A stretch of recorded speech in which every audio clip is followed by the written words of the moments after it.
नमो भगवते तस्मै कृष्णायाद्भुतकर्मणे रूपनाम विभेदेन जगत्क्रीडति यो यतः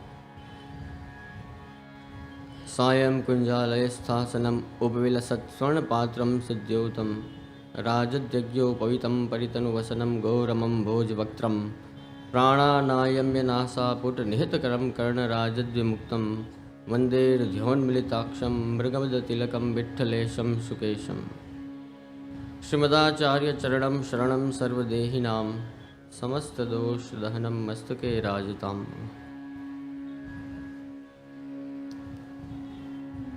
विराजमान परम आदरणीय परम श्रद्धेय पूज्य श्री हरिराय जी काका जी,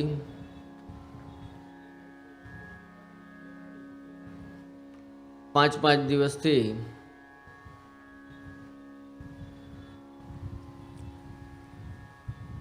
अस्खलित रीते श्री गोपी गीतना भाव प्रवाह में आपने सौने रसपान करावता एवं आदरणीय श्री द्वारकेशलाल जी,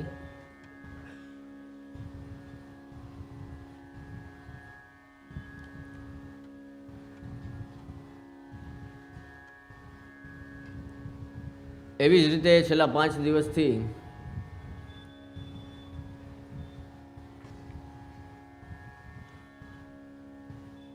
श्री वल्लभाधीश प्रभुना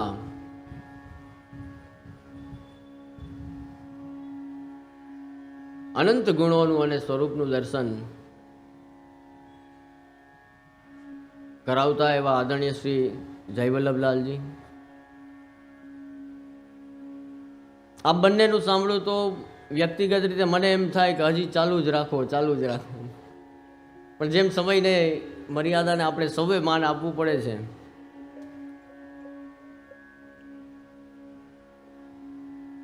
खरेखर खूब 5 दिवस सुधी आनंद आव्यो अने पूज्य काकाजीने विनती करूं तो खाली आपनु ज नहीं, खाली वल्लभकुल परिवार माटे ज नहीं पण समग्र वैष्णव सृष्टि माटे गौरवनो विषय होय के अवળી नानी वयमां श्री जयवल्लभलालजीए जे आनंद कराव्यो छे 5 दिवस श्रवण करीने मने खरेखर खूब आनंद थयो के वाह કેટલો બધો આપ વૈષ્ણવ માટે પરિશ્રમ લઈ રહ્યા છે અને આવા જ આચાર્યોની જરૂર છે કે વૈષ્ણવો માટે વિચારે, વૈષ્ણવો માટે આ પરિશ્રમ લે, ત્યારે જ આપણે સંપ્રદાયનું સંરક્ષણ અને સંવર્ધન કરી શકીશું।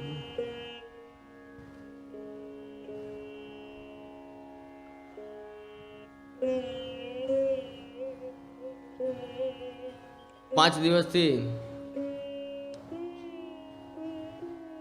एवा ने एवा सरखा उत्साह थी जोड़ायेला सेवा में रथ सेवा में सक्रिय एवा हमारा जयेश भाई, सचिन भाई, केतन भाई ने समग्र जोगिया परिवार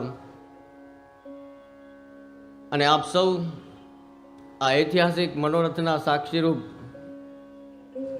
भाग्यवान पोरबंदरना अने आसपासना वैष्णव भाईओ ने बहनों,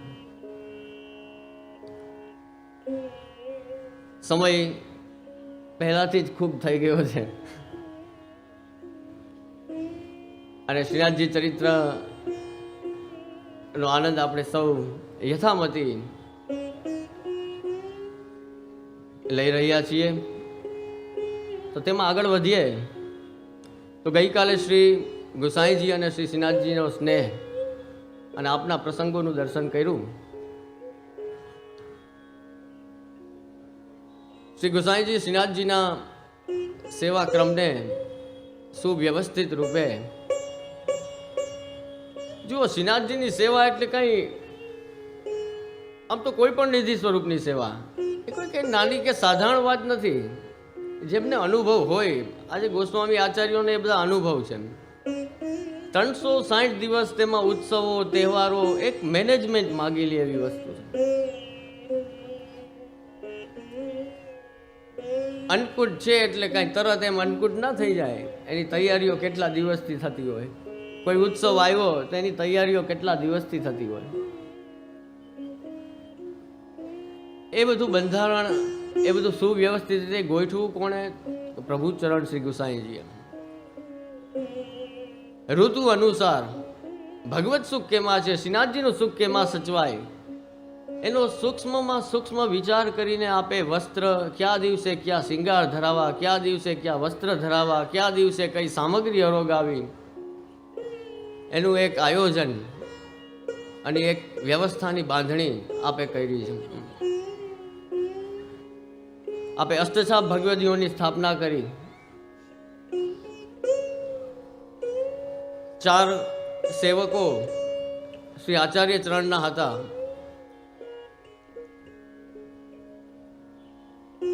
કુંભનદાસજી, સુરદાસજી, પરમાનંદદાસજી અને કૃષ્ણદાસજી. અને હવે 4 સેવકો આપના, જેમાં પેલા વિષ્ણુદાસ છીપા હતા અને નંદદાસજી આવ્યા એટલે વિષ્ણુદાસ છીપાના સ્થાને એમને અષ્ટસખામાં લેવામાં આવ્યું. દરેકે દરેક સખાઓ અને ભગવદીઓના ચરિત્રો અદ્ભુત છે. કેટલું કેટલું કેવું. ખાલી આપણા આનંદ માટે કે વાણી પવિત્ર કરવા માટે કોઈ એકાદ પ્રસંગને સ્પર્શ કરીએ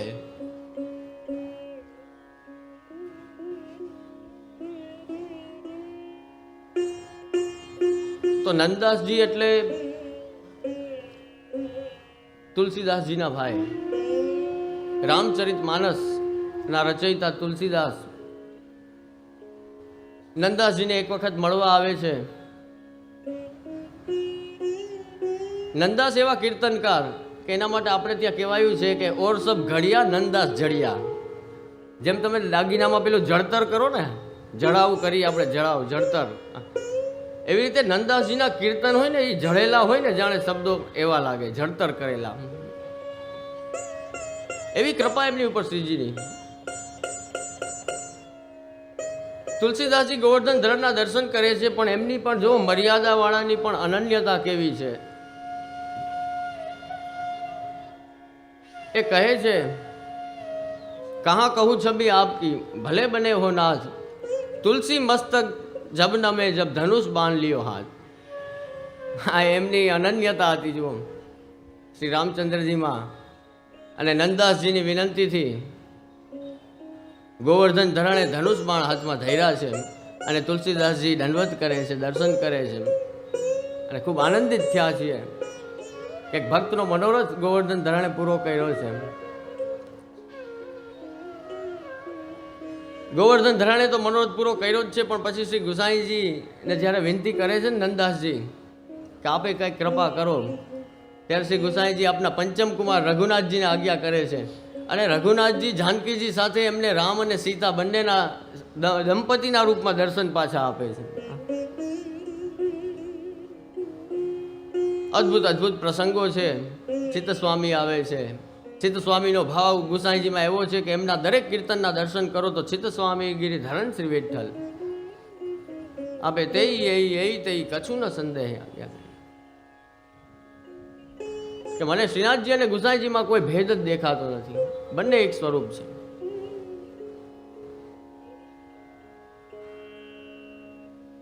ગોવિંદ સ્વામી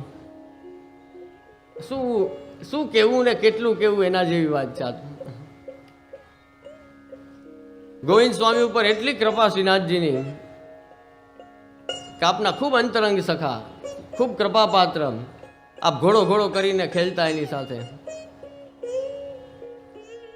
ગોવિંદ સ્વામીના તો ઘણા બધા પ્રસંગો છે, પણ એક પ્રસંગ કહું, આનંદ આવશે તમને. કે શ્રીનાથજી સાથે દરરોજ ખેલવાનો ક્રમ. એક દિવસ ગોવિંદ સ્વામીએ જોયું કે શ્રીનાથજી બાબા મોહના ભંગીના કંધા ઉપર ચડી ગયા અને ખેલે છે. એ જોઈને જ ગોવિંદ સ્વામીએ શ્રીજી બાબાને પકડ્યા અને સીધા કુંડમાં જબોડી દીધા. અરે બધા કે ગોવિંદ સ્વામી આ શું કરો છો? ભગવાન છે, ભગવાન થોડી છોવાય. ત્યારે ગોવિંદ સ્વામી કહે છે કે ભગવાન તો ના છોવાય, પણ મહાપ્રભુજીની મેણ છોવાય. જો એમને મંદિરમાં પાછું પધારવું હોય તો એમને સ્નાન કરવા પડે. હજી અધૂરો જ છો પ્રસંગ. શ્રીનાથજીને સ્નાન કરાવ્યું ગોવિંદ સ્વામીએ. એ જ ગોવિંદ સ્વામી આપનામાં આવડત હતી કે એમને કપડાના 32 કટકા કરીને આપો ને તો એવી પાગ બાંધે ગોવિંદ સ્વામી કે તમે ઓળખી ના શકો કે આ કટકા છે, આખી પાગ જ લાગે તમને, એવી આવડત હતી.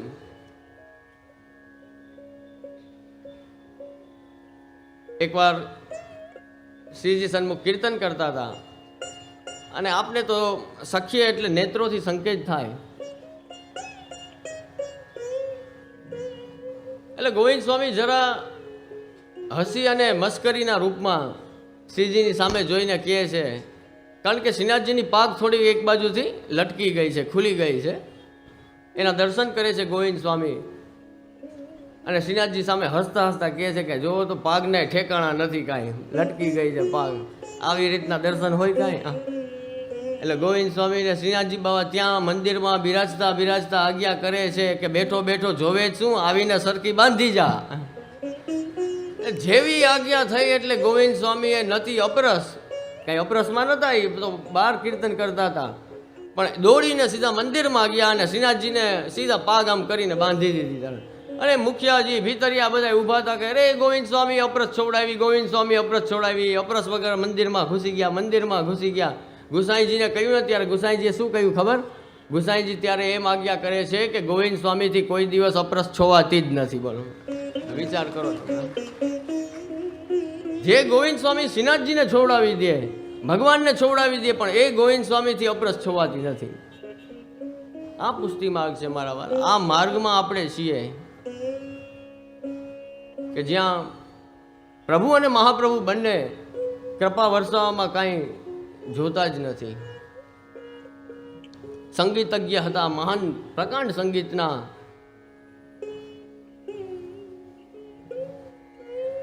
એક દ્વાર ઉપર રૂપા પોળિયા કરીને કીર્તન ગાતો.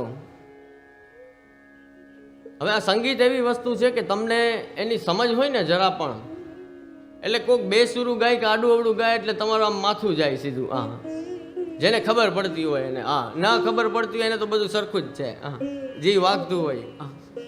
પણ જેને સંગીતમાં ખબર પડતી હોય એને જરાક પણ કોઈ બે તાલો થાય કે બે સુરો થાય એટલે એનો મગજ જાય સીધો કે આ કેવું ગાય છે. ગોવિંદ સ્વામી પ્રકાંડ વિદ્વાન સંગીતજ્ઞ, અને રાત્રે આ રૂપા પોળિયો એ પણ અદ્ભુત છો, એ પણ અદ્ભુત ભગવત ચરિત્ર છે. આ એ કોઈ સાધારણ નથી. રૂપા પોળિયાના માતા પિતા જ્યારે પહોંચી ગયા ત્યારે ગુસાઈજીના શરણે આવ્યો અને વિનંતી કરી કે મને આપનું શરણ આપો. શ્રી ગુસાઈજીને કીધું આપનો સેવક કરો અને જે આપ ટેલ કહેશો એ કરીશ. એ શ્રી ગુસાઈજી આપ એને પૂછે છે કે રૂપા તને કામ શું આવડે છે? સેવા આપું, ટેલ આપું, પણ કંઈક આવડત તો જોઈએ ને. એટલે શું, કઈ સેવા આપું તને, શું સેવા આવડે છે? એટલે રૂપા હાથ જોડીને કહે છે કે મને કાંઈ નથી આવડતું, કોઈ કામ નથી આવડતું, કોઈ સેવા નથી આવડતી. છતાંય પણ પરમ કૃપાલ પ્રભુચરણ શ્રી ગુસાઈજી એને દ્વાર ઉપરની સેવા આપે છે. જો આ પ્રસંગથી સમજવાનું છે કે કોઈ સેવા નાની નથી હો. ચાહે બુહારી કરો કે ચાહે દ્વાર ઉપરની સેવા કરો કે ચાહે કાંઈ પણ, કારણ કે કરીએ છીએ કોની સેવા? આપણે પૂર્ણ પુરુષોત્તમની કરીએ. સેવા કોઈ પણ કરો એ નાની નથી, એને નાની કે સામાન્ય કે સાધારણ માનવી નહીં. રૂપા પોળિયાને દ્વારની સેવા છે. ગુસાઈજી આજ્ઞા કરી છે કે દ્વાર મંગલ થઈ જાય ત્યારે તારે અહીંયા બેસવાનું, અંદરથી કોઈ બહાર ના આવે, બહારથી કોઈ અંદર ના જાય, તારે ધ્યાન રાખવાનું. રૂપા કે ભલે પ્રભુ, આપ જે આજ્ઞા કરો એ સેવા કરીશ. એ દ્વાર ઉપર ઊભા ઊભા રૂપા પોળિયા રાતના લલકારે, જેવું આવડે એવું લલકારે. એને કોઈ જ્ઞાન નહોતું કે આ રાગ છે ને આવી રીતે.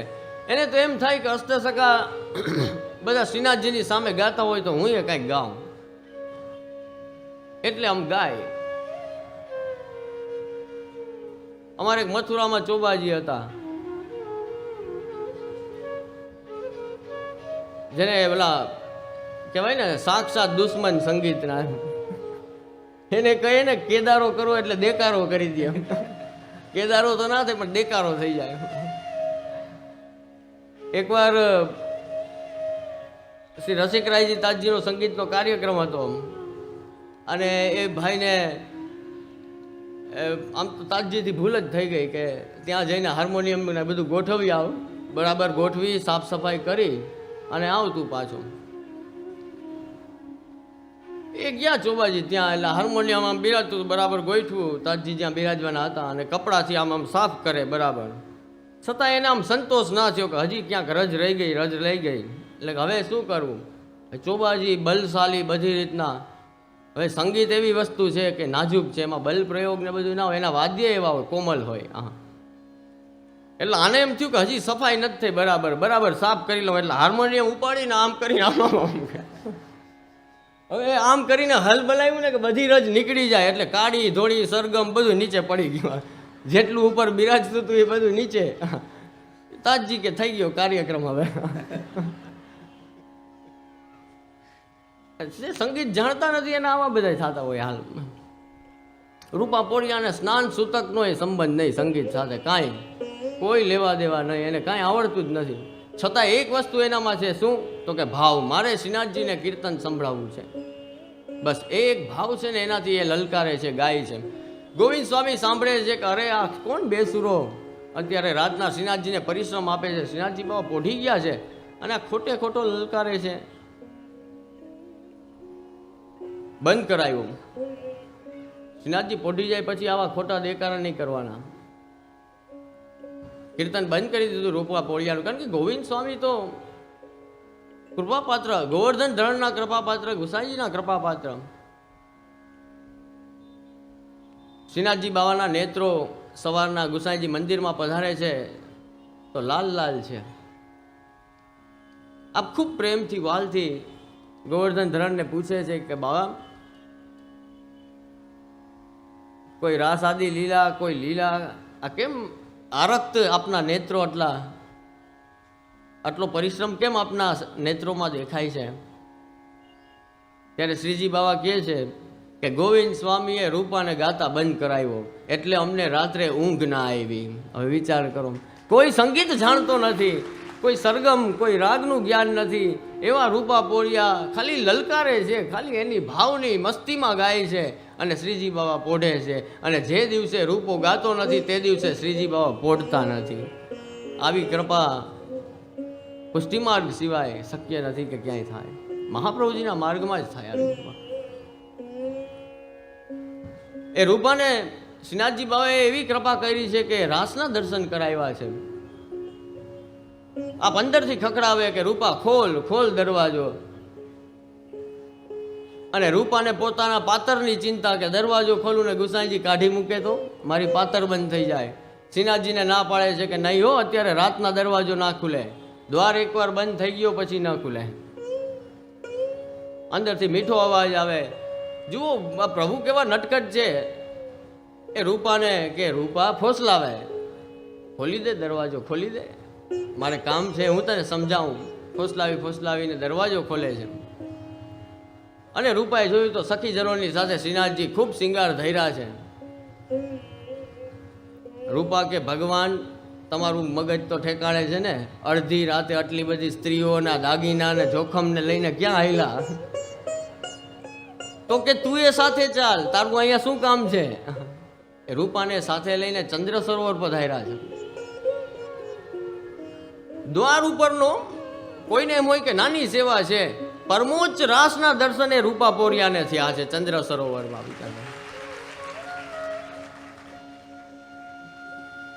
અને શ્રીનાથજીને તો કાંઈ પડી નથી, રાસ થઈ ગયો એટલે બધા શિંગાર ને બધું ત્યાં જ મૂકીને પધારી ગયા પાછા મંદિરમાં.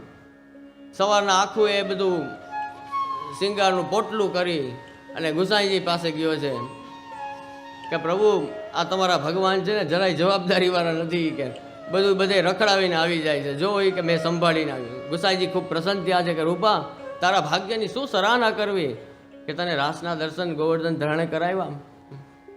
અહીંયા જિંદગી નીકળી જાય છે, ઘણા એના જન્મો વયા જાય છે, તો એ રાસના શું કોઈ દર્શન નથી થતા. જ્યારે રૂપાને દ્વાર ઉપરની સેવા કરતા કરતા પ્રભુએ રાસના દર્શન કરાવ્યા. કૃપા અને વરસાદ આ બેનો કોઈ નિયમ ના હોય તો ગમે ત્યાં થાય, ગમે એની ઉપર થાય અને ગમે એટલી થાય. વરસાદને બાંધી શકો તમે? અહીંયા જ થશે, આટલામાં જ થશે? આ અનુમાન લગાડે છે એ તો હંમેશા ખોટા જ પડતા હોય છે. કૃપાનું એવું જ છે, કોઈની પણ ઉપર થઈ જાય, ક્યારે પણ થઈ જાય. એવા પરમ કૃપાલુ ગોવર્ધન ધરણ એક દિવસ શ્રી ગુસાઈજી આપ વ્રજમાં બિરાજતા નથી, પરદેશમાં પધાર્યા છે. આપના પરિવાર ઉપર પણ એટલો જ સ્નેહ છે આપને. શ્રી ગિરધરજીને આજ્ઞા કરે છે કે ગોવર્ધન, આપ ગિરધરજીને ગોવર્ધન કહેતા કે મારે આપના પરિવારને મળવું છે, મારે આપનું મથુરાનું ઘર જોવું છે, મને ત્યાં પધરાવીને લઈ જાઓ. અને જુઓ શ્રી ગિરધરજીનું સામર્થ્ય, આટલા ભારે શ્રીનાથજીને આપ પોતે ખંભા ઉપર પધરાવીને નીચે ગિરિરાજજીથી, ત્યારે તો ગિરિરાજજી કેટલા ઊંચા હતા, ત્યાંથી નીચે છેક તળેટી સુધી પધરાવીને રથમાં પધરાવે છે.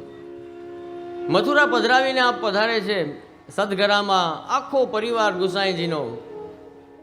ઘણા વૈષ્ણવ આ મહાવદી સાતમના શ્રીનાથજીનો પાટોત્સવ લખેલો હોય ને એને એવું માને છે કે નાથદ દ્વારાનો પાટોત્સવ.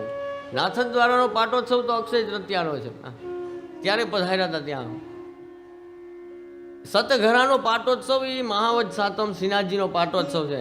ત્યારે અમારા સમસ્ત વલ્લભકુલના ઘરે શ્રીનાથજી પધારે છે, એ ભાવ કરવામાં આવે છે. અમારા દરેકના પરિવાર ઉપર પધારે છે. અને ત્યારે દરેક ઘરમાં સેવા ક્રમમાં એક રીત હોય છે કે શ્રીનાથજીના ભાવનાજી પધરાવવામાં આવે છે. ઠાકોરજીની સાથે એમને ખેલાવવામાં આવે છે. 2 વખત ખેલ થાય છે, વિશેષ સામગ્રી આરોગે છે. ત્યારે શ્રી ગિરધરજી અને પૂરા પરિવારે સર્વસ્વ સમર્પણ કર્યું છે. એક બેટીજીની નથ રહી ગઈ હતી, એ પણ શ્રીજી બાબાએ સામેથી યાદ કરીને માગી. બેટીજીને બોલાવીને કીધું કે ઓલી નથડી ક્યાં મારી, લાવો. અને એ નથ પધરાવી. ત્યારે સંપૂર્ણ શ્રી ગિરધરજીએ અને બધા ભાઈઓએ પોતાનું જે હતું ને બધું શ્રીનાથજીને ત્યાં અર્પણ કરી દીધું, સમર્પણ કરી દીધું છે, બધું પધરાવી દીધું. આ ભારી હોરી ખેલ ખેલે છે ત્યાં.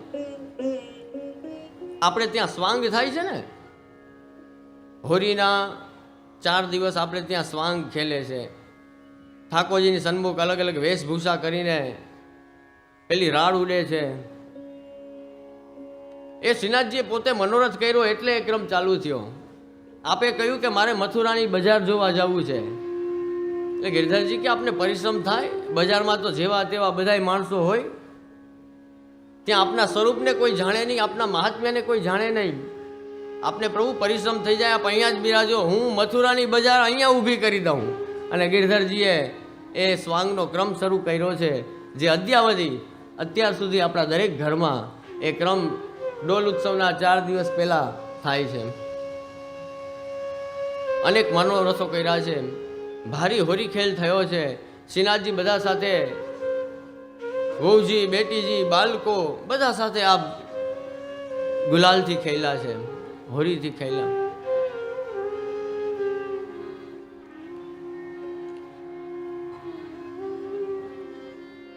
હોરીમાં પણ જુઓ, હમણાં મારા પૂર્વે પૂજ્યશ્રીએ કહ્યું ને કે બ્રહ્માજીમાં બુદ્ધિ નથી, પાપણો કેમ બનાવે છે, વારે ઘડીએ ઉઘાડ બંધ કરવી પડે ને એટલી વાર પ્રભુના દર્શન થતા નથી. એવો જ કંઈક ભાવ હોરી ખેલમાં આવે છે. આપણે ત્યાં કીર્તન આવે છે કે લાલ ગોપાલ ગુલાલ હમારી આંખીન મેં જીને ડારો છે.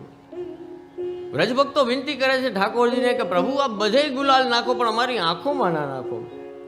અમારી આંખોમાં જો ગુલાલ પડે ને તો અમારે બંધ કરવી પડે ને એટલી વાર આપના દર્શન અમારાથી નથી થતા. કેટલા સુંદર ભાવ છે પુષ્ટિ માર્ગમાં.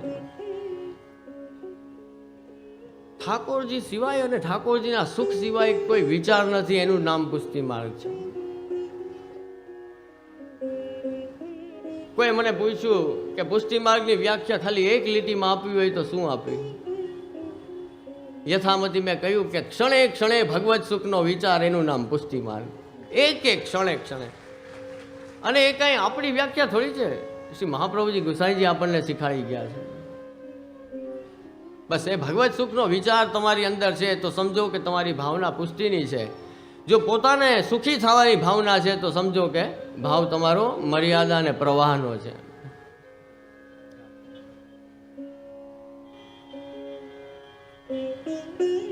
હોરીખેલનું એક અદ્ભુત દર્શન કરાવતું ગોવિંદ સ્વામીનું પદ છે, એની એક જ કડીનો આનંદ લઈએ. સાક્ષાત ગોવર્ધન ધરણના દર્શની કીર્તન કરાવી દે છે. એમાં તો બહુ સુંદર સુંદર ભાવ છે, અદ્ભુત લીલાના જ દર્શન છે, પણ સમય અભાવને કારણે આપણે લઈ નહીં શકીએ, પણ એ કીર્તનનો રસાસ્વાદ લઈએ. શ્રી ગોવર્ધન રાય લાલ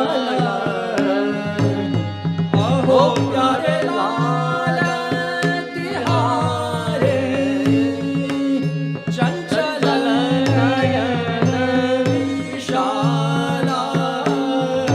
તિહારે ઉરે સોહે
ખૂબ સુંદર છે કીર્તન, પણ સમયના અભાવને કારણે આપણે એટલો જ રસાસ્વાદ લઈ શકશું.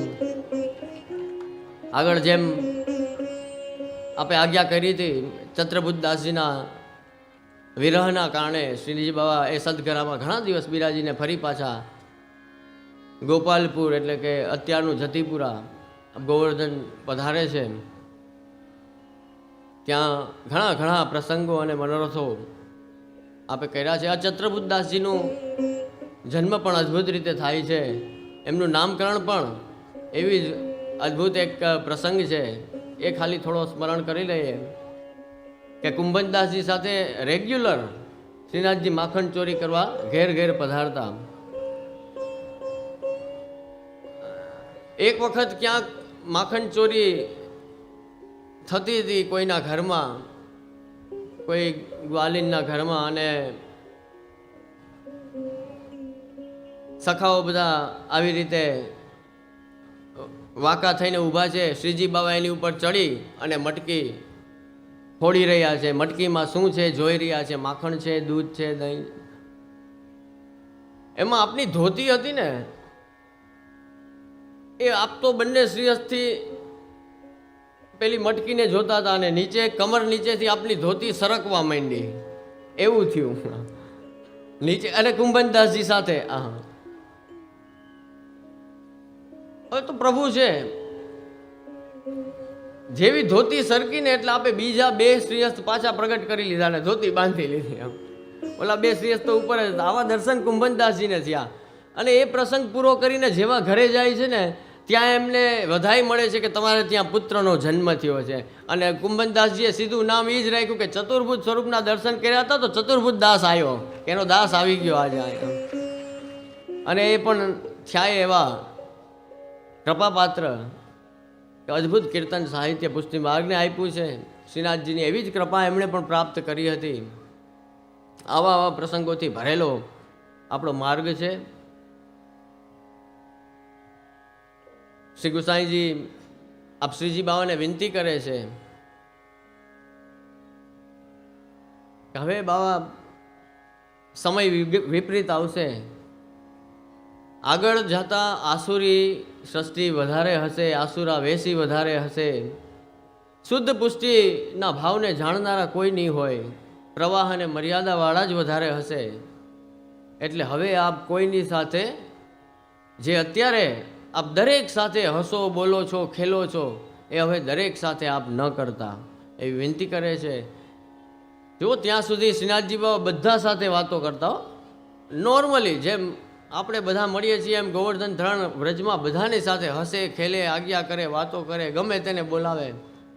પણ શ્રી ગુસાઈજીએ સમયને જોતા વિનંતી કરી છે અને શ્રીનાથજી બાબાએ ત્યારથી બોલવાનું બંધ કર્યું છે. પછી કોઈ સાથે બોલતા નથી. આપના જે શુદ્ધ પુષ્ટિ જીવો છે, આપના જે અંતરંગ કૃપા જેની ઉપર છે, એને જ આપ સાનુભાવ જતાવે છે, એને જ આપ આજ્ઞા કરે છે, એની જ સાથે બોલે છે. આગળ જતા એક પ્રસંગ એવો થાય છે કે શ્રી ગોકુલનાથજી આપના ચતુર્થ પુત્ર, એનો એક સેવક, એનો કોઈ સેવક એને બહુ લાગી આવ્યું હૃદયમાં. કારણ કે વાત એવી થતી હતી ક્યાંક કે આજના સમયમાં કોઈ ગુરુમાં એવી તાકાત છે કે શ્રીનાથજીને બોલતા કરી દે, ભગવાનને બોલતા કરી દે. એટલે આને એકદમ લાગી આવ્યું આના સેવકને. એટલે એમણે તો એમને ચેલેન્જ મારી દીધી.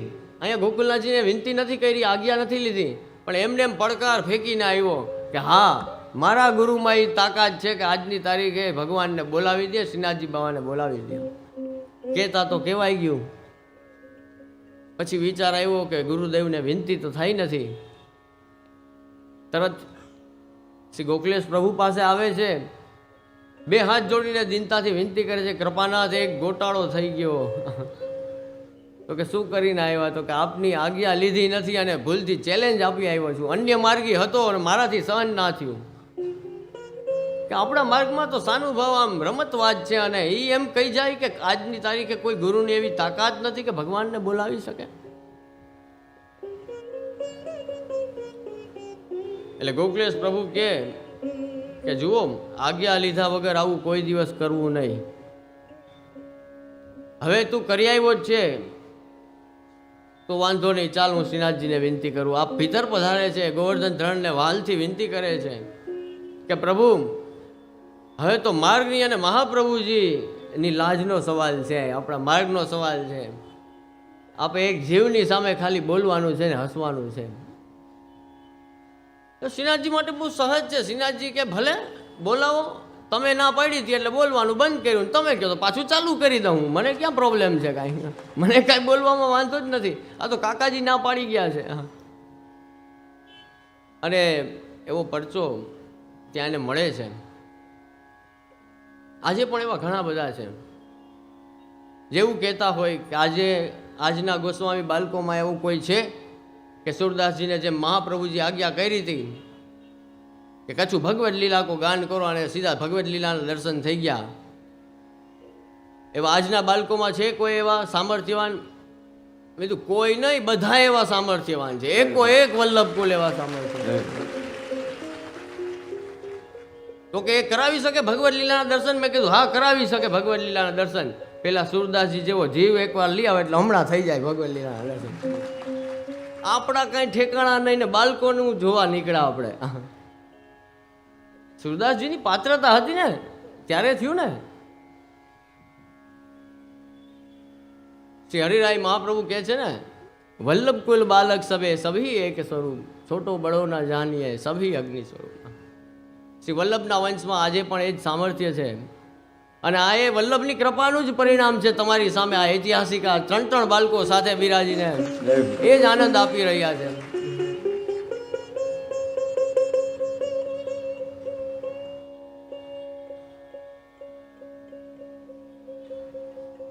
આપણી પાત્રતા જોઈએ તો ભગવદ લીલા તો તરત દેખાય.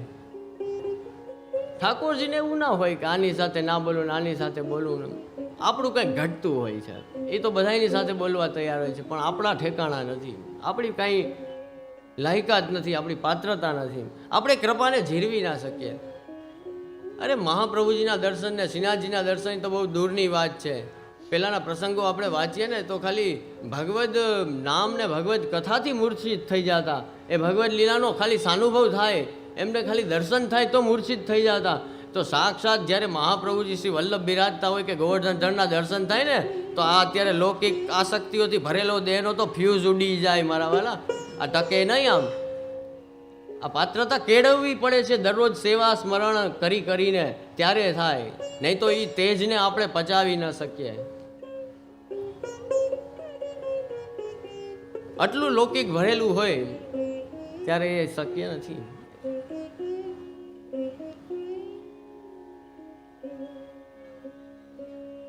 મેવાડમાં અજબ કુંવરી રહે છે, જેને શ્રી ગુસાઈજીમાં અતિ આસક્તિ છે. ગુસાઈજી આપ એને પાદુકાજી પધરાવી દે છે પોતાના, દરરોજ નિત્ય એની સેવા કરે છે. અને જ્યારે જ્યારે પણ શ્રી ગુસાઈજીનો વિરહ થાય છે ત્યારે પાદુકાજીને ટેરો હટાવે, દર્શન કરે ને સાક્ષાત શ્રી ગુસાઈજી આપ બિરાજતા હોય એવા દર્શન થાય છે. આપનો સાનુભાવ હતો. અને શ્રી ગુસાઈજીની સાથે સાથે શ્રી ગોવર્ધન ધરણનો પણ સાનુભાવ અજબ કુંવરીને થયો છે. એ અજબ કુંવરી કોણ? મીરાબાઈની પિતરાઈ બહેન અને અમારા શ્રી મદન મોહન પ્રભુ જે અમારા માથે બિરાજે છે, મેરતાના રાજા જયમલજીના એના સગા બેન. એ રાજા જયમલજી પેલા શૈવ હતા અને પછી શ્રી ગુસાઈજીના સેવક હરિદાસ અને બિરબલની બહેન, આ બંનેના સત્સંગથી એવા વૈષ્ણવ થયા કે આપ તો ગુસાઈજીના શરણે આવ્યા જ, મદન મોહનલાલની સેવા પ્રાપ્ત થઈ, પણ આખે આખું મેળતા શ્રી ગુસાઈજીના શરણે આવ્યું. ખૂબ ભાવથી આપ શ્રી મદન મોહનલાલને લાડ લડાવતા.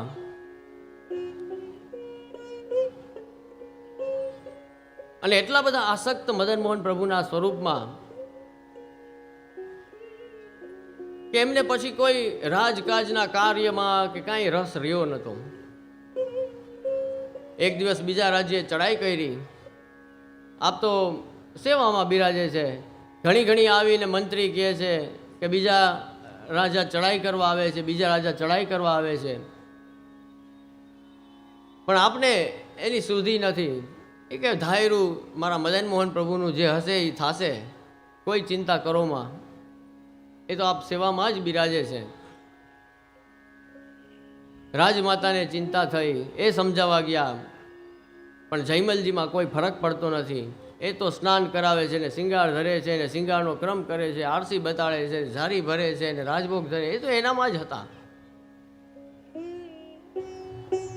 થોડા સમય પછી બાર પેલા વિજય ધ્વનિ વાગવા માંડ્યા, નગારા વાગવા માંડ્યા, રણસિંગા વાગવા માંડ્યા અને વિજય ભવ કરીને સૈન્ય આખું આવી ગયું. જયમલજીને આશ્ચર્ય થયું કે હું તો અહીંયા જ છું ને બહાર બધું શું આ થઈ ગયું. અને જેવા શ્રી મદન મોહન પ્રભુના આપ દર્શન કરે છે તો રાજા જયમલજીનો વેશ લઈને સાક્ષાત મદન મોહનલાલ પોતે યુદ્ધ કરીને આવ્યા અને જીતીને આવ્યા. એ લડવૈયા મદન મોહનલાલ અમારી ઉપર કૃપા કરીને બિરાજે છે કે નિત્ય આપની સન્મુખતા અને સેવા પ્રાપ્ત થાય છે. એ ખૂબ મોટું સૌભાગ્ય છે અમારા પરિવારનું. એના બેન અજબ કુંવરી કે જેના મનોરથને કારણે શ્રીનાથજી આપ વ્રજ છોડી અને અહીંયા મેવાડ પધાર્યા છે. અજબ કુંવર સાથે દરરોજ ચોપાટ ખેલવી, હાસ્ય વિનોદ કરવો, ચર્ચા કરવી, વિનોદ કરવો, આ રોજનો ક્રમ શ્રીજીનો થઈ ગયો. આપ રોજે રોજ પધારે છે. એક દિવસ ક્યાંય બીજાનો મનોરથ પૂરો કરવા ગોવર્ધન રોકાઈ ગયા ને અજબ કુંવરનો વિરહ અતિ થઈ ગયો. આજે કેમ ના પધાર્યા.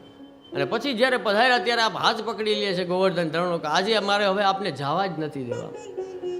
એટલે શ્રીનાથજી બાબા કહે છે કે અજબ, આજે તો મારે જવું પડશે, પણ તું ચિંતા ન કર. જ્યાં સુધી કાકાજી ગોકુલમાં બિરાજે છે, આ ભૂતલ ઉપર બિરાજે છે, ત્યાં સુધી તો હું ગિરિરાજજીને છોડી નહીં શકું, વ્રજને છોડી નહીં શકું. પણ હું તને વચન આપું છું કે એક દિવસ જરૂર તારો મનોરથ પૂરો કરવા માટે તારી ઓયડીમાં હું બિરાજીશ. અને આજે એ મનોરથ પૂરો થયો છે. પ્રભુ સિંહાણ પધાર્યા છે એ અજબ કુંવરનો મનોરથ પૂરો કરવા. અને આપણે ત્યાં ભાવના એવી છે કે કોઈને કોઈ રૂપમાં જ્યાં સુધી ભૂતલ ઉપર અજબ કુંવરી બિરાજશે ત્યાં સુધી શ્રીનાથજી નાથ જ દ્વારામાં બિરાજશે. અને નિત્ય એ ક્રમ ચાલુ જ રહેવાનો છે, ચોપટ ખેલવાનો. અને ફરી પાછા એ મનોરથ પૂરો થશે એટલે નાથ જ દ્વારાથી પાછા આપ ગિરિરાજજી પધારવાના છે, વ્રજમાં પધારવાના છે.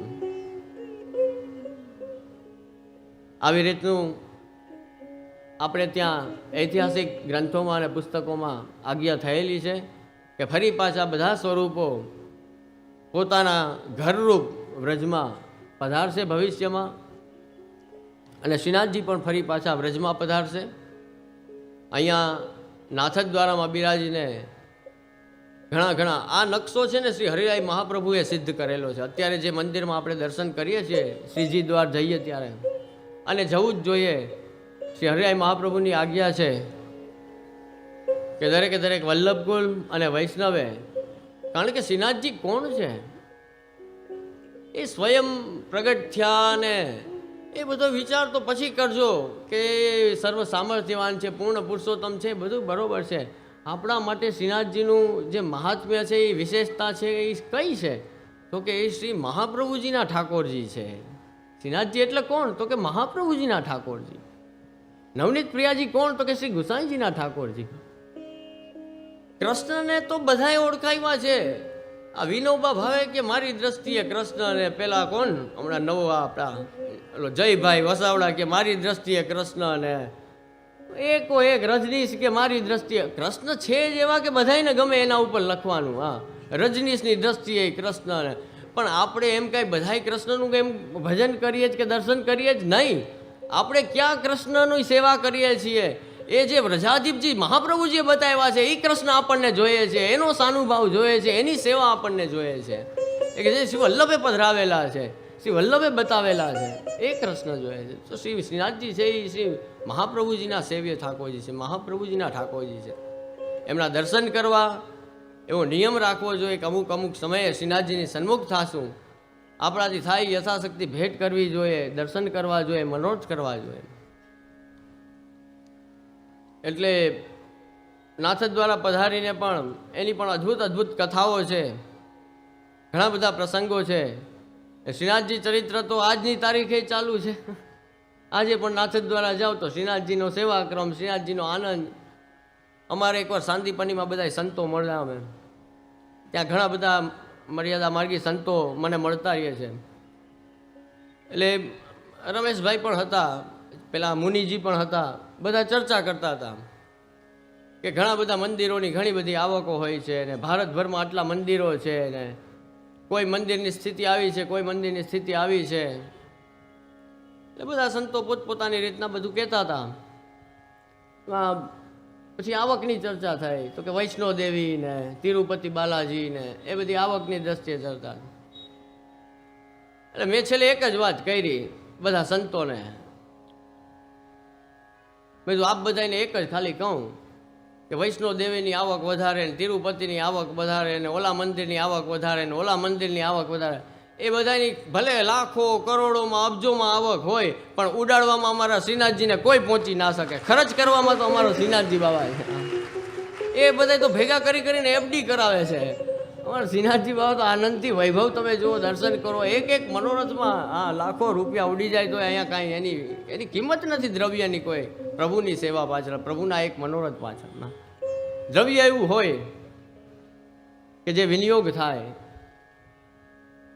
આ મનોરથી પરિવારનો દ્રવ્ય અને એનું ભાગ્ય એવું હશે ને કે આવા સુંદર કાર્યમાં વિનિયોગ થયું કે તમે એમાં નિમિત્ત બન્યા છો કે જે પુષ્ટિ માર્ગમાં ક્યારેય આવો મનોરથ થયો નથી. હા, એવો મનોરથ તમે કર્યો છે ને એમાં તમે નિમિત્ત થયા છો કે 3 વલ્લભકુલના બાળકો એક સાથે 5 દિવસ સુધી બિરાજીને 3 અલગ વિષય ઉપર બધા વૈષ્ણવોને આનંદ કરાવે. તો ખાલી તમારા પરિવારને જ નહીં, આ તો સમગ્ર જે વૈષ્ણવોએ આ 5 દિવસમાં આ જ્ઞાન ગંગામાં લાભ લીધો છે, આ ત્રિવેણીમાં નાહ્યા છે, એ બધાએ ના ભાગ્યની શું સરાહના કરવી.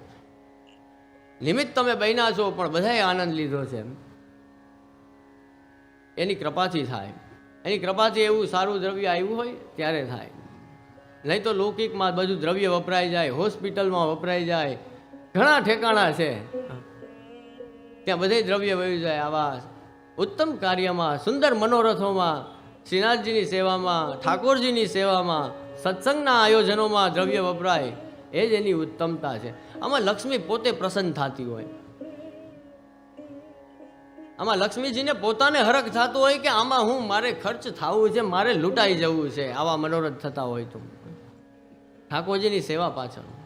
અને હું તો વિનંતી કરું છું હવે ખરેખર પ્રભુને, આમ તો આપણે ત્યાં વિનંતીનો ક્રમ નથી, પણ એવી મનમાં ભાવના થઈ જાય કે હવે પ્રભુ આપવું હોય ને તો આ વન વે વાળાને ના આપતા, જે ખાલી ભેગું જ કરે ભેગું જ કરે ભેગું જ કરે અને તિજોરીમાં બંધ કર્યા રાખે, બેંક બેલેન્સ વધારે રાખે.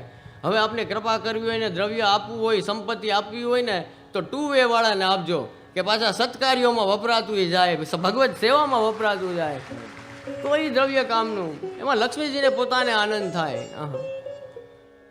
હવા બંધિયાળ થઈ જાય, બે બાજુ રૂમ બંધ હોય ને તો સફોકેશન થઈ જાય, લક્ષ્મીજીને થઈ જાય સફોકેશન. કે ક્યાંયથી હવા નથી આવતી, આ તો મને ખાલી ભેગી જ કર્યા રાખે છે, ભેગી જ કર્યા રાખે.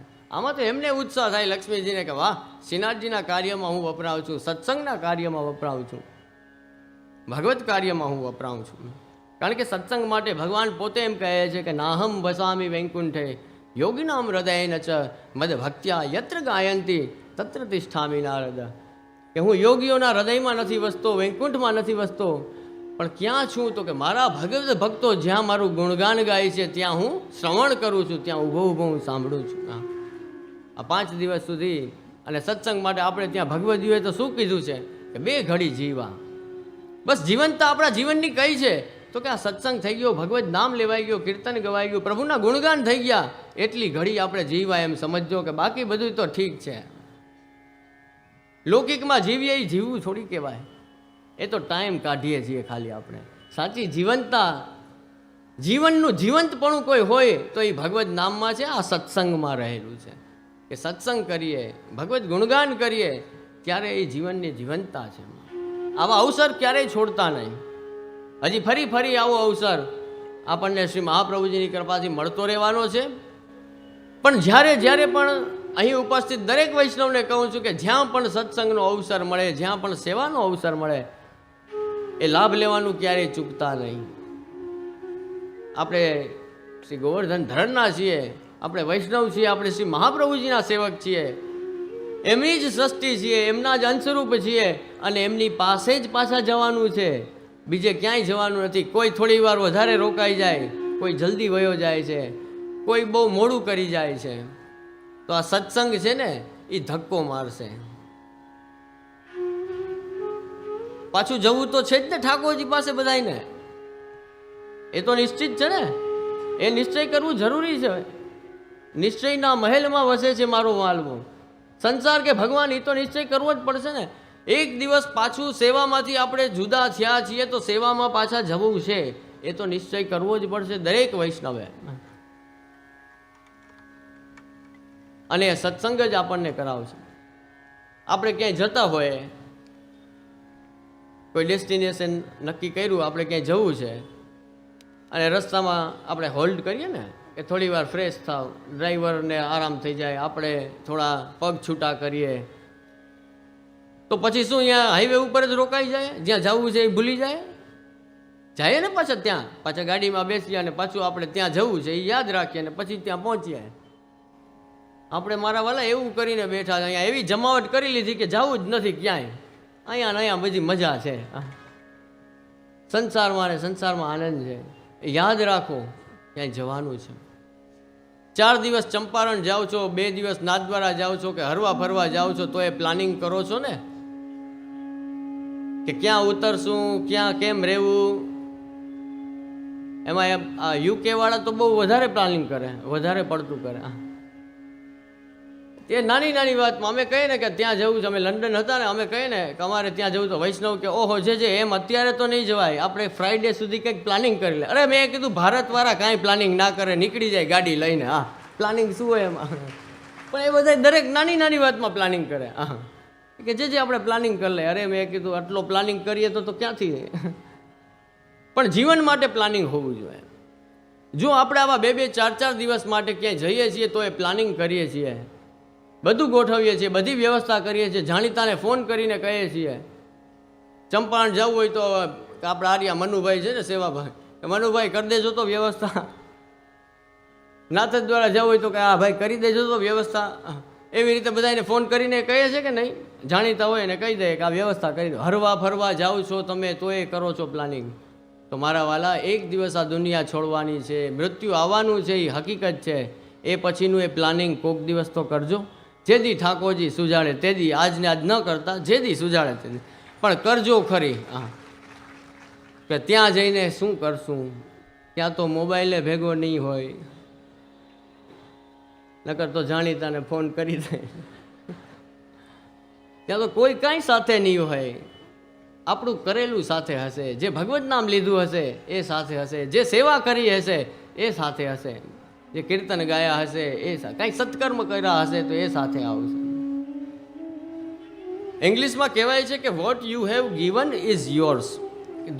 આ જગતમાં કેવું છે કે તમે અહીંથી લીધું છે એ તમારું નથી, તમે અહીં શું આપ્યું છે એ તમારી સાથે આવવાનું છે. તમે જે આપો છો ને એ તમારી સાથે આવશે, તમે અહીંથી જે લીધું છે એ કાંઈ સાથે આવવાનું નથી. અને એ મોટી શાંતિ છે. ખરેખર ઠાકોરજીને હું દંડવત કરું છું કે આપે એ રાખ્યું ને એટલે ખરેખર મહાન કૃપા મનુષ્ય જાત ઉપર કરી છે કે મર્યા પછી કાંઈ ભેગું લઈ જવાની છૂટ નથી. આ ખરેખર પ્રભુ મહાન આપની કૃપા છે. આ નહીં તો માણસ કેમેય સમજત જ નહીં. મર્યા પછી જો લઈ જવાનું હોત ને તો લિસ્ટ કરત દીકરાઓને કહે કે આ બધું ભેગું બારજે. એવું આપણું મન છે. એટલે ઠાકોરજી કૃપા વિચારે ત્યારે આવા સારા વિચાર આવતા હોય છે. ઓલરેડી સમય ઘણો થઈ ગયો છે. એક છેલ્લું દ્રષ્ટાંત આપીને મારી વાતને વિરામ લઈશ. આજના સત્સંગને વિરામ આપીએ આપણે. એક દ્રષ્ટાંત કથા ખાલી તમને કહું, જે બધાને કામ લાગે એવી છે, દરેકે દરેક વૈષ્ણવને. એક સમુદ્ર કિનારે કઠિયારો ઝાડવા કાપે, લાકડા વેચે અને પોતાનું ગુજરાન ચલાવે એવી સ્થિતિમાં રહીએ. સમુદ્રનો સ્વભાવ છે કંઈક ને કંઈક આપ્યા રાખે એની લહેરોમાં. આપણે અહીંયા દરિયા કિનારો છે ને, કંઈક ને કંઈક આવે છે ને, શંખ આવે ને, છીપલા આવે ને, મોતી આવે ને.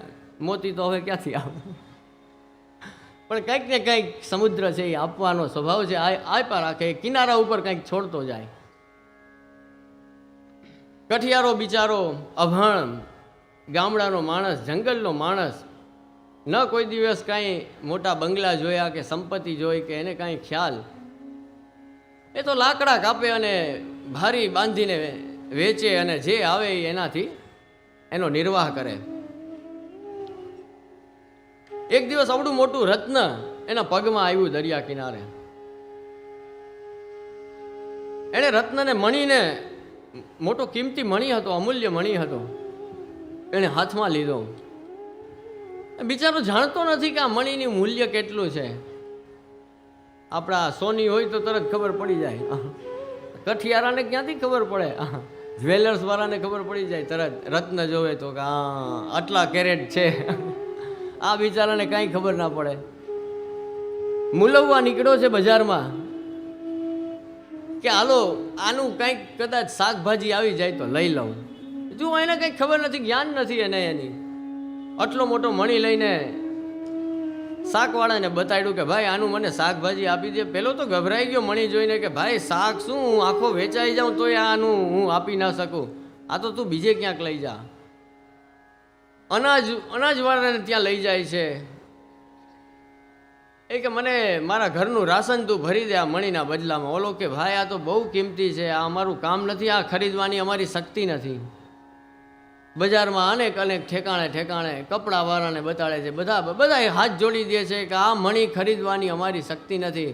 કદાચ આખી બજાર વેચાઈ જશે ને તોય આ મણીની કિંમત તને કોઈ આપી શકશે નહીં. પણ એક ભાઈએ સલાહ આપી કે એક મોટા નગર શેઠ છે ગામમાં, એને ત્યાં જા ને આ મણી બતાડ, એ તને આની પૂરેપૂરી કિંમત આપી શકે એમ છે. પેલો કઠિયારો તો ગયો શેઠ પાસે. શેઠ બહુ હોશિયાર, પારખું, એ રત્નના પારખું હતા. મણીને જોઈએ તરત સમજી ગયા કે આ તો બહુ અમૂલ્ય છે. તો કે ભલે હું આ મણી ખરીદી લઉં છું તારી પાસેથી, પણ બદલામાં એક શરત રાખું છું. આવતીકાલે સૂર્યોદયથી સૂર્યાસ્ત સુધીનો ટાઈમ છે તારી પાસે. મારી પાસે ભગવાનની ખૂબ દયા છે મારી ઉપર, આખા આખા રૂમ ભરેલા છે. જો આમાં કપડાં ભર્યા, આ બીજા રૂમમાં અનાજ ભર્યું છે, આમાં સોના ચાંદી ભર્યા છે, આમાં વાસણો ભર્યા છે, આમાં કાંઈ ખૂટે એમ નથી. તારાથી જેટલું લેવાય એટલું લઈ લેજે, પણ જો સૂર્યાસ્ત થઈ ગયો તો વાર્તા પૂરી. પછી તને હું એક ચીજ પણ લઈ જવા નહીં દઉં. નક્કી થયું, સોદો ફાઇનલ થયો. કઠિયારો કે ઠીક છે, સવારે આવું. ખૂબ ઉત્સાહમાં રાજી થતો થતો કઠિયારો ગયો છે કે ચાલો આ કેટલા દિવસથી લઈને ફરતો તો વજન, આનું કાંઈક તો નિકાલ આવ્યો. શેઠ પાસે ગયો છે, શેઠને જઈને મણી બતાવ્યો કે આલ્યો આ તમારો મણી. અને શેઠ કે ભલે છૂટ છે, હવે તને તારે જે લેવું હોય લઈ લે. બધા રૂમ ખોલી દીધા છે શેઠે. આ મણીના બદલામાં તારે જે જોઈએ એ લઈ લે. હવે પહેલાં એ કોઈ દિવસ કાંઈ જોયું નહીં, બરાબર, બાપ દાદાની આ કોઈ દી જોયું હોય કાંઈ તો હે ને, તો વિચાર ને કન્ફ્યુઝન. 7 પેઢીમાં કોઈ દિવસ આવો વૈભવ જોયો નહોતો. મૂંઝાઈ ગયો, શું લઉં? થોડીક વાર થાય તો પહેલા રૂમમાં જાય, થોડીક વાર થાય તો પહેલા રૂમમાં જાય કે વાસણ લઈ લઉં ને, આ લઈ લઉં ને, અનાજ ભરી લઉં ને, ફ્રૂટ લઈ લઉં ને, શાકભાજી લઈ લઉં ને, કપડાં લઈ લઉં ને, આટલા મોંઘા મોંઘા કપડાં છે એ લઈ લઉં ને, પેલું લઈ લઉં પેલું લઈ લઉં. એમ કરતાં કરતાં બધા એ ઓરડામાં ફર્યો ને તો સૂર્યાસ્ત થઈ ગયો ને સાંજ પડી ગઈ. ભાઈ ત્યાં ને ત્યાં રહ્યા. એટલે શેઠે કર્યા દરવાજા બંધ કે હવે જય શ્રી કૃષ્ણ ભાઈ, આપણે નક્કી થયું હતું ને સવારથી સાંજમાં તારે જે જોઈએ લઈ જવાનું હતું, પણ તે નક્કી ન કરી શક્યો. તારું કાંઈ નિશ્ચય નહોતું કે તારે શું લઈ જવું છે, એટલે તારા હાથમાં હવે કાંઈ આવશે નહીં અને હવે તું એમને પાછો જા. પેલો હાથ ઘસતો ઘસતો પાછો આવી જાય છે. આ એક દ્રષ્ટાંત કથા છે, અહીંયા સમજવાનું છે. અહીંયા કઠિયારીઓ છે એ કોણ છે? તો કે જીવ છે, એ જીવાત્મા પોતે છે. સંસારાસક્ત સંસારમાં રહેલો જીવ છે. સમુદ્ર છે એ કોણ છે? તો કે શ્રી આચાર્ય ચરણ મહાપ્રભુજી છે. દાતા છે, આપે છે. એમણે શું આપ્યું છે? તો કે અદય દાન રૂપી મણિરૂપી ઠાકોરજી, કે જેનું કોઈ મૂલ્ય નથી, અમૂલ્ય છે. એવા ઠાકોરજી આપણને જીવાત્માને આપ્યા છે કે લે આની સેવા કર, આ તું પધરાવ અને આનંદથી આને લાડ લડાવ. જીવ કેવો છે? તો કે અદય રૂપી ઠાકોરજીને બધે મૂલવવા બજારમાં નીકળ્યો છે. આશ્ચર્ય થાય ઘણી વખત હું એવું સાંભળું ને, ક્યાંક કંઈક લેવા જાય અને દુકાનવાળાને જોવે કે વૈષ્ણવ છે તો પોતાના ગળાની કંઠી બહાર નીકળી જાય કે હું એ વૈષ્ણવ છું, થોડુંક વ્યાજબી કરી દેજો. અરે ધૂળ પડી ગયા. 100 રૂપિયા 200 રૂપિયા સસ્તું કરાવવા માટે આપણી વૈષ્ણવતાને વટાવી નાખો છો. આપણો ધર્મ એવો સસ્તો છે કે એને ખાલી એક સામાન્ય આપણને વ્યાજબી મળે એટલે વટાવી નાખવું.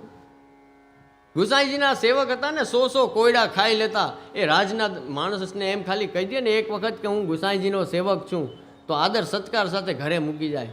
પણ એ બોલ્યા નહીં કે હું, કારણ કે એને એમ થયું કે મારા ધર્મને વટાવો. અને આજકાલના આધુનિક વૈષ્ણવો આવું કરી દે છે. ધર્મ કોઈ સાધારણ વસ્તુ નથી. આપણે ઠાકોરજીને મૂલવતા ફરીએ છીએ, એને સર્વસ્વ નથી માનતા, એને અમૂલ્ય નથી માનતા, અને બધે મૂલવીએ છીએ આપણે. એટલે શું થાય છે? પેલો કઠિયારો જેમ અનિશ્ચિત હતો, ઠાકોરજીના બદલામાં આપણને બધું જોઈએ છે, પણ ઠાકોરજી જોતા નથી. ઠાકોરજી મને આ આપી દો, ઠાકોરજી મને આ આપી દે, ઠાકોરજી મને આ આપી દે, ઠાકોરજી મને સુખી કરી દે. એમાં ને એમાં જેમ સૂર્યોદયથી સૂર્યાસ્ત થઈ ગઈ એમ જીવનનો પણ સૂર્યાસ્ત થઈ જશે. જીવનની સંધ્યા પણ સંકેલાઈ જવાની છે મારા વાલાને, કાંઈ હાથમાં નહીં આવે. હાથ ઘસતા રહી જશું. એ મણીને સમજીએ, મહાપ્રભુજીના સ્વરૂપને સમજીએ અને ઠાકોરજીને સમજીએ. આપણે એને સર્વસ્વ માનીએ કે મારા ઘરમાં જે પ્રભુ બિરાજે છે એ મારું સર્વસ્વ છે. સર્વથી અધિક એનું મહાત્મ્ય આપણને હોવું જોઈએ. જે લૌકિક મહેમાન આવે તો કેટલું બધું મહત્ત્વ આપણે આપીએ છીએ, તો ઠાકોરજીને પણ એના કરતાં અનેક ગણું વધારે મહત્ત્વ આપણે આપવું જોઈએ. આપણા ધર્મને આપણે અનેક ગણું મહત્ત્વ આપવું જોઈએ. શ્રી મહાપ્રભુજીને એ જ વિનંતી કરીએ કે આપે જે અદય દાન ઠાકોરજી રૂપી કર્યું છે અને આ મહામૂલા પુષ્ટિ માર્ગના સિદ્ધાંતો આપણને આપ્યા છે, એ આપણી બુદ્ધિમાં ઉતરે, આપણા હૃદયમાં ઉતરે, આપણા મન વચન કર્મથી આપણો આશ્રય દ્રઢ થાય, માર્ગમાં નિષ્ઠા વધે, શ્રી મહાપ્રભુજીના વચનમાં આપણી નિષ્ઠા વધે. આ જીવન પર્યંત આપણને સેવાના, સ્મરણના, સત્સંગના અવસરો અવારનવાર પ્રભુ આપતા રહીએ એવી એમના ચરણારવિંદમાં વિનંતી કરું છું. સાથોસાથ મનોરથી પરિવારને ખૂબ ખૂબ હૃદયથી અનંત મંગલ કામનાઓ વ્યક્ત કરું છું. આશીર્વાદ તો આપી શકાય એમ નથી, આદરણીય મોટા બિરાજે કાકાજી બિરાજે છે એટલે પણ ખૂબ ખૂબ હૃદયની મારી શુભ ભાવના પ્રગટ કરું છું કે આવો ને આવો પરિવાર રહે. જુઓ આમાંથી કંઈક શીખવાનું છે. આ બધો પરિવાર એક થઈને સેવા કરે છે ને, ખરેખર બધાએ પ્રેરણા લેવા જેવી છે. લૌકિક વારસો કેમ બધાને ગમે? આજના યુવાનો અને બાળકોને મારે ખાસ કહેવું છે કે તમને પોતાના બાપ દાદાનો લૌકિક વારસો તો બહુ ગમે, એમની પ્રોપર્ટી ગમે, એમની મિલકત સ્વીકારી લ્યો છો, એમના બેંક બેલેન્સ સ્વીકારી લ્યો છો, એમના સોના ચાંદીના દાગીના સ્વીકારી લ્યો છો. એ બધુંય હકથી કે મારા પિતાનું છે એટલે મને મળવું જ જોઈએ એમ સ્વીકારી લઈએ છીએ આપણે બધુંય. તો એ બધી પ્રોપર્ટીનો, બેંક બેલેન્સનો, એ કોઈ પણ ચીજનો આપણને વજન નથી લાગતો અને આ બે કંઠીનો વજન લાગે છે. જેમ લૌકિક વારસો સંભાળો છો ને એમ બાપનો અલૌકિક વારસો પણ ચોક્કસ સંભાળો. એ પણ જરૂરી છે, એ પણ તમારી જવાબદારી છે કે જેમ પિતાએ તમને આ બધું આપ્યું છે એ બધું તમે હસતા મોઢે લઈ લ્યો છો, એમ વૈષ્ણવતા પણ પિતાની હસતા મોઢે સ્વીકારો. પિતાનો ધર્મ છે એને પણ સ્વીકારો અને એ જ સંસ્કાર આવનારી પેઢીમાં પણ રહે. બધા આનંદપૂર્વક શ્રી મહાપ્રભુજી ગુસાઈજીના અને વલ્લભ કુલની સેવામાં પ્રવૃત્ત રહો એવા ખૂબ ખૂબ આજના અવસરે આશીર્વાદ આપી છેલ્લે આ સમગ્ર સત્સંગને વિરામ માટે આશ્રયના પદ સાથે આપણે આ 5 દિવસના ઐતિહાસિક સત્સંગને વિરામ આપશું.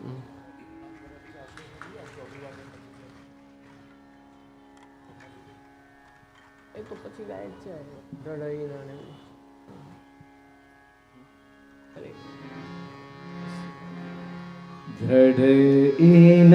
चरण केरो भरोसो, दृढ़ चरण केरो.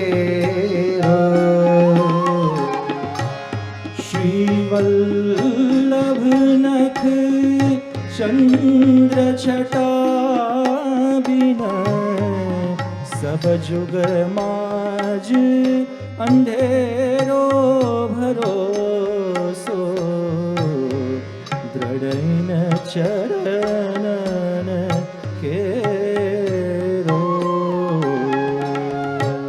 साधन और नहीं आकली में, जासो होत निवेरो. सूर कहाँ कहे द्विविदरो, बिना मोल को चेरो भरोसो, दृढ़ चरण केरो. श्री वल्लभाधीश की जय.